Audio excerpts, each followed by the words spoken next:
Before we jump into this podcast, let's just have a first word from our sponsors, NordVPN, the fastest VPN in the world and an absolute essential travelling companion. You can use NordVPN on 10 devices with just one account, easily switching your virtual location to access apps and websites in other countries. But if you're out of the country, make sure that you've got NordVPN to be able to use your subscriptions and watch the live sport that you might miss. If you're at home, use it to see if you can save money with products that might be cheaper in another region. Go to nordvpn.com/Manchester to get 4 extra months on the 2-year plan. The link is also in the podcast description. Hello and welcome to the Manchester is Red podcast from the Manchester Evening News, talking all things Manchester United. My name is Jack Flinton and I'm joined today by Steven Railston. Steve, how are we? Very well, Jack. Very well. Thanks for filming today and being a super substitute. We all need them now and again. So we appreciate it. I guess we'll discuss the latest news and look ahead to the Liverpool game, which is obviously a very big match at Anfield on Sunday afternoon. Yeah, definitely. I'm hoping to avoid a nervy debut, but I'm sure you'll guide me through there, Steve. But yes, as you say, we'll start off with the latest news. And I suppose the big news on an international break week is regarding the new plans for Old Trafford and hopeful of securing some new land. Can you tell us a bit more on that, Steve? Well, we had the Sheikh didn't win the first week of the international break, saying that United were close to being bought out. Someone at United said to me, even the Sheikh gets bored during the international break. So we'll move on to something pretty legit, which is obviously the stadium. It was announced in March that United would obviously like to build a new Old Trafford by 2030 and unveil plans for a new 100,000-seater. I think there was some question marks around the design itself with the canopy. But obviously, conversations have been ongoing since then to make it possible. The project has been moving forward, but a key part of that has been the land behind the Stretford end, which is owned by Freightliner. So if you're familiar with the area, it's got all the kind of it's by the rail tracks behind the Stretford end. There's a huge amount of space there, and United essentially see that land as being key to the new project, but they need to acquire it, and Freightliner currently own it, a company. So I think there was a suggestion in the summer that Freightliner valued the land at around 350 million. That was actually widely reported, but Andy Burnham, who was obviously on the Old Trafford task force, was asked about that and he played it down. There's been a suggestion that United kind of value the land more at 50 million pounds. Anyhow, there seems to be a little bit of progress going on there because the fans forum minutes were held recently. The minutes were put out, so the fans forum meeting was held, and there was a brief update in that with the club confirming that talks are ongoing and they're now optimistic of acquiring that land, which is encouraging. So once that land is acquired, then they can push ahead with plans. The actual design of the stadium itself has been paused for now because there's no point of designing a stadium if you don't know what you've got to work with in terms of the land around the stadium.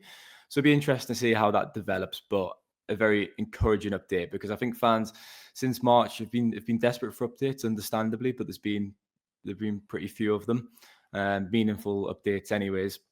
And obviously they want to hear the latest. They want to know, is the project on time? They've got 4 years now, 4 years and 2 months to be completed by 2030. Whether or not it'll be completed by 2030, I'm not sure. That might be a tad ambitious, but we all love a bit of ambition, don't we, Jack? Well, yeah, that's the thing, and I think it's one of those maybe more realistic. I know, I believe Seb Coe was talking about it, trying to get the 2035 Women's World Cup to the new Old Trafford. I mean, if that's possible, obviously they've missed out the current setup for the Euros in 2028. If they could get the 2035 World Cup, I think that'd be a huge boost, not only for United, but also the finances and everything that goes along with it. Yeah, completely. And I think the club and the city regions of the council, Andy Burnham, etc., are aligned with the aim of bringing significant fixtures from the Women's World Cup in 2035. But having said that, it should be made by then. I know I've kind of floated the idea of it being late there, but I wouldn't imagine it would be significantly delayed, maybe a year that might be expected, because when you look at the timeline now, if they've not started to build yet, etc., will they get that project on time for 2030? I'm not so sure, and there's obviously been question marks about actually bringing the materials into the area. So you've obviously got the canal, which is, I was just on the boat actually for the first time at the weekend. Very nice. I've lived along the area for a very long time down in Media City, but first time on the boat, so a bit of a history lesson there going along the canal. But I think again that might be used to get the size of the kind of materials that United need for the new Old Trafford. These are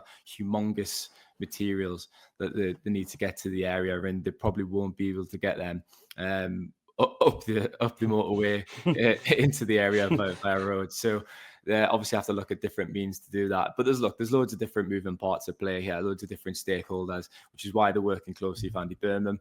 Obviously, Mayor of Greater Manchester, has a lot of influence, has a lot of power, political influence. Burnham actually suggested going back to the land that compulsory buy-in powers could be used. He floated that idea if discussions with Freightliner weren't forthcoming and couldn't reach an agreement. But it does sound like they'd reach an agreement. And I think interestingly as well, I think Freightliner have just been bought, I think, by a company. So maybe there's a different strategy there, and they'll be looking to sell that land and cash in. Yeah, and one thing that's a bit foreign to sort of British sports fans, but a bit more common in American sport, surrounds the use of seat licenses. Just for any of our listeners who aren't quite aware of what that is, could you just give us a brief rundown on what it is and what it could mean for United fans? Well, I actually didn't know, Jack, until 2 weeks ago when I had to Google myself, because it's American listeners, if we do have any American listeners listening to today's episode, they will be very aware of what a seat license is. But it is an American concept. It's a one-time fee paid to the team that grants the holder the exclusive right to purchase season tickets for a specific seat at a new stadium. Essentially, you're paying for the right to buy a season ticket. That's just woke nonsense, isn't it, Jack? Well, I mean, it's a tricky one, especially for Ratcliffe, where he's not been the most popular when it comes to seats and tickets and where fans are placed inside stadiums. I think it's a pretty risky strategy for him to go along these routes, if he does go along these routes. Well, it's a risky strategy, but it's not a surprise as well. I think we've seen the club heading into this direction. It's a commercial juggernaut, and that kind of seeps through into different areas and inevitably hits fans' pockets. We've seen that with the price of Premier League tickets going up to £66 in the middle of last season. We've seen that with youth game prices being raised by 233% at Old Trafford. That's a reference to last year. It cost a pittance really to see the under-19s at Old Trafford, and it was still pretty cheap to see the under-21s last month at Old Trafford, but tickets for adults and children had risen by 233%. So every area of the club, there's a lot of cost cutting going on. There's a lot of trying to increase revenues on match days. That also has affected kiosk prices. As fans would have noticed, if they've been trying to buy a pint of Madri or Carlin in the last few weeks, that has gone up as well. So they clearly want to raise as much money as possible. And this new stadium, when it is built, is obviously a huge opportunity for that. I think ticket prices are a huge concern when you speak to fans in the local area. And this seat license, if it does come in, and I will stress, it's a very, very early stage of fan consultation. A survey was sent around earlier this week or last week to gauge fan opinion on what they would be happy to pay for a season ticket, the costs, how it would affect them. It's basically stuff like that. So look, they are consulting fans and doing the right things in that sense. But I would question, will fans actually be listened to? If they do get a response that says, look, we are against seat licenses, will those opinions be heeded? I'm not so sure. Will they go ahead of it? Perhaps. It would be worrying if it goes ahead, and they'd obviously be the first club in England to introduce it. It is such a massive club, but it's also a working class club. When you look at the area and how it was built and the match going support, the core match going support, they'll maybe work Monday or Friday, and the highlight of their weekend's going to the game, and they spend the hard-earned cash on travelling up and down the country. United away fans particularly are fantastic. I've seen it myself travelling up and down the country in the last few years, and regardless of the results, which have often been bad, unfortunately, they're there singing and giving their support. They deserve much better. So yes, it would be worrying if this seat license came in. But again, it's very early days. Perhaps it won't, but it has to be a concern, I guess, that the idea has even been floated from the start. And I suppose one other thing that just to touch on that is that United, obviously, they're in a bit of a tricky situation with the fact that they're wanting to move away from the original stadium as it is, even though it's going to be partly on the site that they're on now and partly just across the road. Something like this and seat licenses and extra costs, especially when the stadium is being portrayed as something that will boost income in other ways, such as concerts and other means, it threatens to sort of leave a bad taste among supporters' mouth on the whole move over. Well, there's kind of two sides to it, I guess. There's going to be supporters who will be very accepting of the change and be very excited and accept that it's a step to the future to get the club where it should be at the top of the Premier League, have a state-of-the-art stadium that is befitting of the biggest club in England. Well, it should be the biggest club in England. The results obviously haven't been good in the last 12 years. And then there's another group of fans that will be very reluctant to move naturally because of the memories that have been created at Old Trafford in the history of the club. I think the key thing is building a new stadium with obviously both fans in mind, and the change is difficult. It's never going to be easy. When, say, for example, if you're a platinum season ticket holder, you've been there for over 25 years, you've been going to that stadium once every 2 weeks for the last potentially 30 years of your life, and of course you're going to be hesitant to move. But change can be good, and clearly Old Trafford, I kind of tossed it up in my mind when earlier in the year when they were obviously considering whether to stay and whether to move, and kind of I had to give my personal opinion a bit of thought. And there's obviously huge pros and cons for both, but I think they have made the right decision, because to keep pace with the world's biggest clubs, you need to act like a big club. Look at Real Madrid Stadium, look at Barcelona's, look at these fantastic stadiums that have been built all over the world. Old Trafford, unfortunately, has fallen behind, and it needs to be brought into the future. And the way to do that, in the most cost-effective way to do that, and the most intelligent way to do it, is to build a new stadium. So I think they definitely made the right decision. We obviously covered it in March when plans were announced for the 100,000 seater plans. So yeah, it'll be interesting to see how they do it. I think actually implementing it and doing little things around the ground will be key to keeping its character and feel, and it's very important, isn't it? I think you look at Tottenham's ground, and they did that very well because they didn't move too far from White Hart Lane. Everton as well, or they have moved a bit further to Bramley Dock, but I think the design of the ground and the feel of it is fantastic, and their fans have really taken to it. So yeah, there's definitely things you can do to make that change easier. Yeah, definitely. And it is, I suppose the key thing will be to make sure that the stadium feels like a football stadium and not one of these sort of like NFL type grounds. A big American bowl. We don't want a big American bowl, do we? And nothing against American bowls. If you're a stateside listener and you're a season ticket holder at the Dallas Cowboys, but maybe not in Manchester. Yeah, definitely. So putting Old Trafford to one side for a bit. Obviously, we've got a game this weekend, thank goodness, after what feels like an eternity. And it's rather surprising, I suppose, that we are now nearly a year since Ruben Amorim arrived at Manchester United. And he could finally get his first back-to-back league wins at the club. How do you fancy his chances of doing that this weekend against one of the old rivals? It'd be some way to do it, wouldn't it? not to have done it since November when he arrived from Sporting Lisbon, and then to rock up at Anfield and to claim his first back-to-back league win. It's been a stick to beat Amorim, that, and he'll be aware of it, I think, especially this season, because obviously last season was terrible and the unwanted records stacked up, but this season that just perfectly highlights why they're so inconsistent and they can't move up the table, because whenever they get a decent result, unfortunately, they experience a setback. We saw that at Brentford when there was a big opportunity there and lost 3-1. I've actually got a sneaky feeling that they might do all right this weekend. Obviously, Liverpool are licking their wounds after 3 defeats.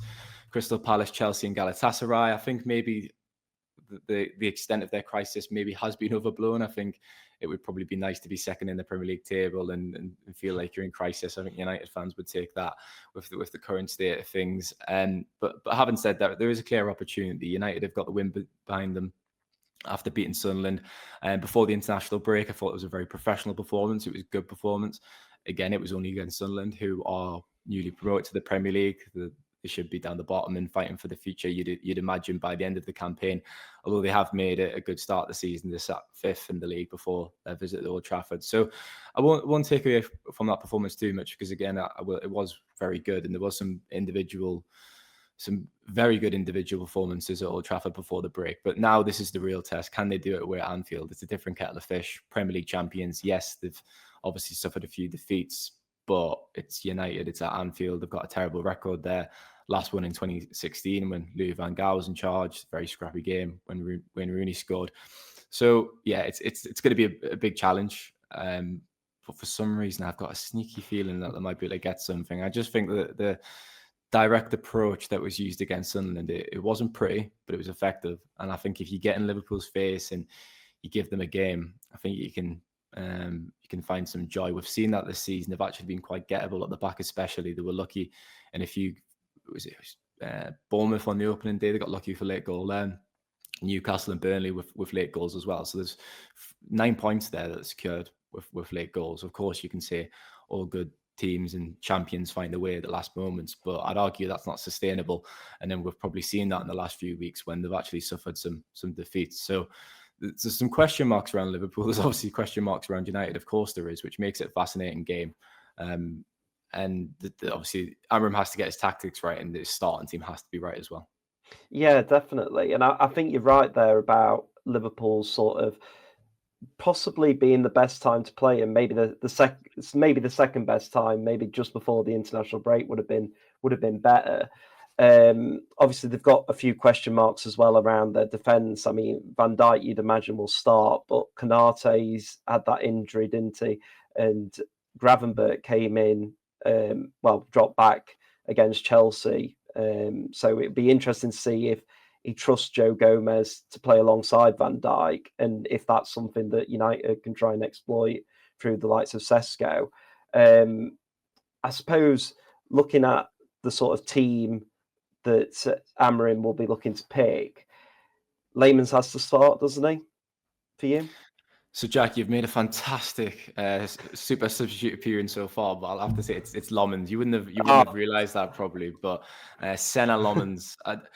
The club had put out a little video 2 weeks ago. That's bad on my part, isn't it? To be fair, they put out the video when he first signed, and then when he was set to make his debut, there was a message sent around to journalists to kind of, I think, a reminder. I think, don't worry, you're not the only one. I think a lot of other people are getting that wrong. So yeah, Senna Lomans. He made a very good debut, didn't he? Fantastic against Sunderland. Very confident, transmitted the confidence to the rest of the team. And he made such an impact when you compare that kind of performance to what we've seen with Andre Onana and Altay Bayindir. And obviously there have been some good games with Onana. I don't think we should forget that, although he's obviously left the club now on loan. But the difference was, even when Onana would have a good game and produce some fantastic some saves, and was great for his shot stopping, I didn't really get that sense of confidence with Onana. You always felt that a mistake was possible. Look, Lomans could make a mistake. He likely will. All goalkeepers do at some stage. He's 23 years old. He's very young. But there's just that feeling that he gives of confidence. And look, I don't want to get too carried away because it was only one game. But I think everyone who left Old Trafford after the Sunderland game left buzzing about his debut, really. They felt really positive about the future and thought, why haven't we seen him yet? Why has it took so long for Ruben Amorim to start Lomans? So a very positive debut. Again, different kettle of fish going to Anfield. It's going to pose an entirely different challenge against some fantastic attackers, Cody Gakpo, Mo Salah. And that's just scratching the surface. They've got plenty more, and they've got strength and depth. So United will be asked questions. To get a result at Anfield, even though Liverpool have suffered 3 defeats, United go into the game on the back of a decent performance. Everything has to be right. Your tactics, your goalkeeper's performance, your man-to-man battles, you have to win them. You have to get all the small margins correct. And I know that might be stating the obvious, but United have to be perfect on Sunday, I think, to get a result. And And Lomans is a huge place to start. And it was interesting to hear Amrin before the Sunderland game, because a lot of fans wouldn't have realised he said this, because they would have either been at the match or enjoying their afternoon. It's, of course, a 3 p.m. kickoff. He said that Lomans was starting because of rotation. Now, if that was true, I'm pretty fearful for Sunday. I think it would be a bad decision to revert back to Bayindir, to rotate again and put Bayindir in at Anfield. I think Lomans has to keep his place now. Maybe there was some truth in that. Maybe he was starting because of rotation, but after that debut, he has to be kept in now. It's a non-negotiable, really. And I think eyebrows, I mean, I was going to say eyebrows would be raised, but everyone would be shocked. I think mouths will drop if he starts being there. It won't be a good look. And you've got to give yourself the best chance of winning the game, and that's by starting Lomans. Yeah, and not to worry United fans any further, but I remember last season, I believe it was after the game in the Europa League, and they went to Newcastle, and Bayindir started at Newcastle, and I think Amrin said something similar about Onana. It was just rotation, and Onana came back the next game.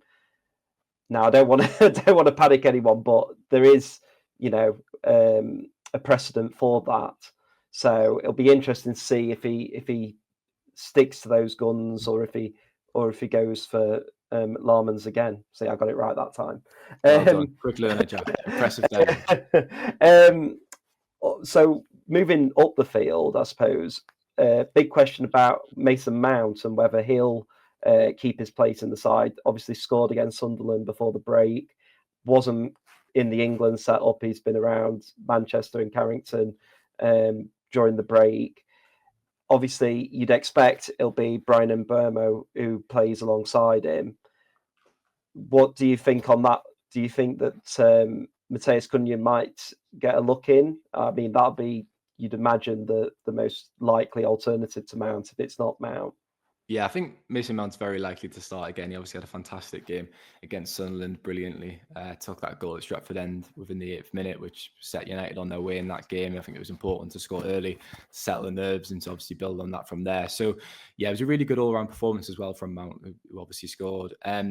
His energy, his presence, I think his work rate is going to be really key at Anfield. I think, as I said, United are going to have to be perfect in all areas, but especially out of possession. They're going to have to get it right, and the pressing is going to have to be good. And Mount, we spoke to him after the Sunderland game, and he described himself as the catalyst for the press. And you see it, can't you, when you watch United? He's the first to kind of jump to really close the opposition down. And he's like a little Duracell bunny with double A's in his back or whatever. He just runs and runs and runs. And I think it was maybe when his first year and a half at the club, I think people would kind of scoff a bit and say, well, he works hard and he runs, but what else does he do? But I think we're starting to see a bit more quality in the final third from Mount now. We've seen a few goals. I think his performance against Sunderland was probably his best one to date for United. So a really positive building block there. I'd expect them to start. But I think one of the points with United is, I mean, obviously that means Cunha would be on the bench, you'd imagine, with Mbeumo on the other side. And it always seems to be a big deal. And I guess we're kind of guilty of that because we pour over every aspect of the team news or in the media. That's our jobs. But it's always kind of overplayed, isn't it, when a player is rotated? If Cunha's on the bench on Sunday, obviously for the bench for the second time in what, 2.5 weeks with the international break, but it's not going to be a big deal. It's going to be a decision from Amrin made to give United the best chance of winning the game. It's a tactical decision. It's a purely rotation decision.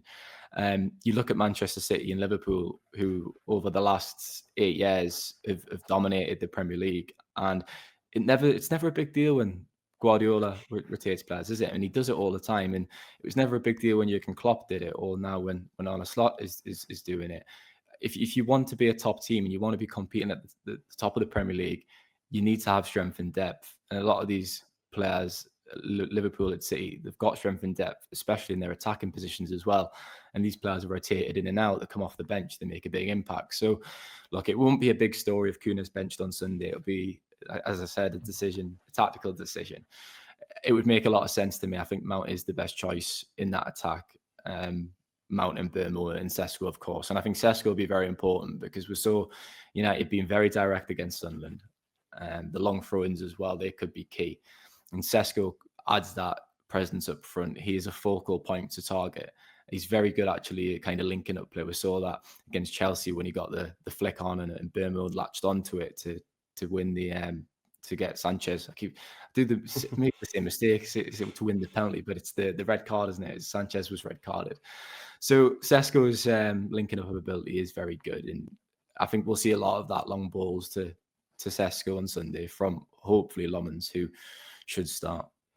Yeah, definitely, and I think that's the thing with, I suppose, the overblown nature of whether Cunha starts or whether Mount starts at Anfield on Sunday.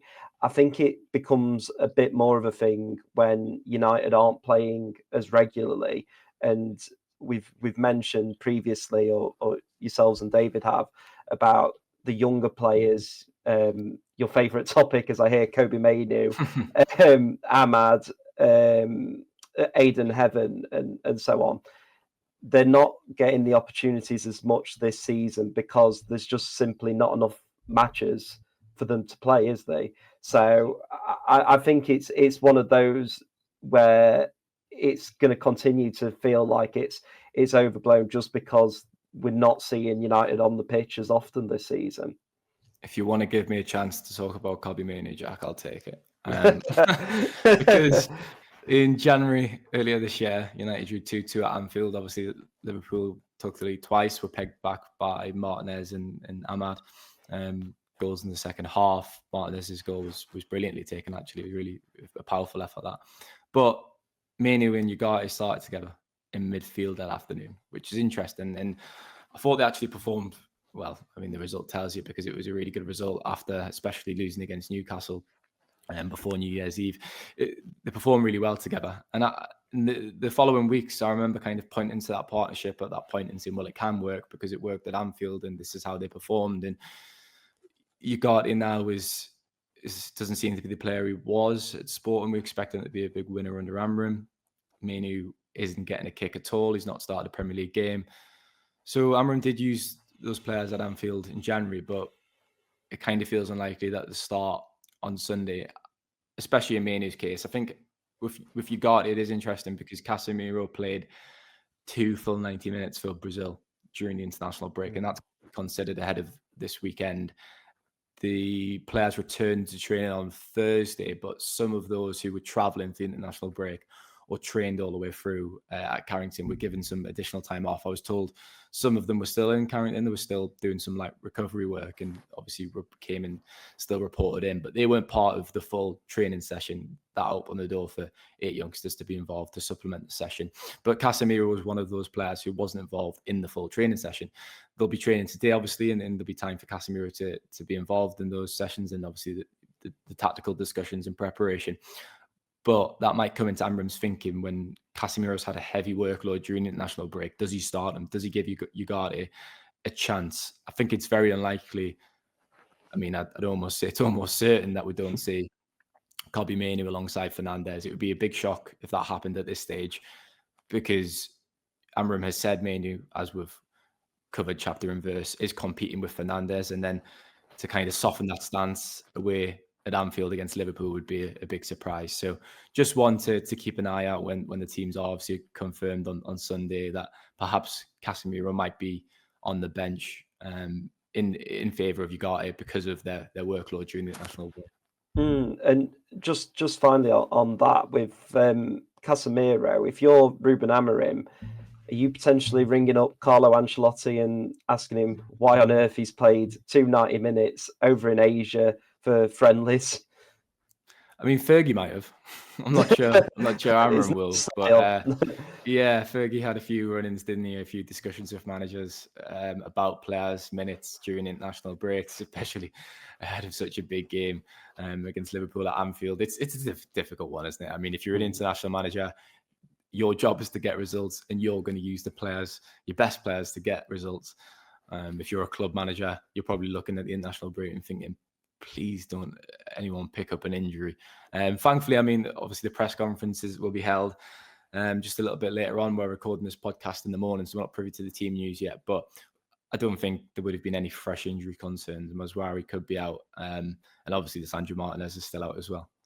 Yeah, definitely. And just to wrap this up with looking at the opposition camp, obviously Arne Slot's speaking to the media as we're recording this. They're 3 losses in a row before the international break. It's really the first time that Slot's been put under any sort of pressure, really, in his time at Liverpool. As you mentioned earlier, they're licking their wounds a bit, aren't they? And you really feel like if United can get a result, especially a win, but maybe being the better side and in a good draw, it's just a catalyst for United, but also a big blow for one of their main rivals in Liverpool. Yeah, it's a really interesting game for that reason because of the results in the last few weeks. And like I say, whenever I've watched Liverpool myself this season, they've not seemed at their best. They've give the impression that they've probably just been getting by and getting away with it in their games, which is why the results before the international break weren't a surprise. The international break probably came at the wrong time because United had momentum, although Amram laughed when he was asked about that at his press conference and said, we never have any momentum. We can't build momentum, which is true.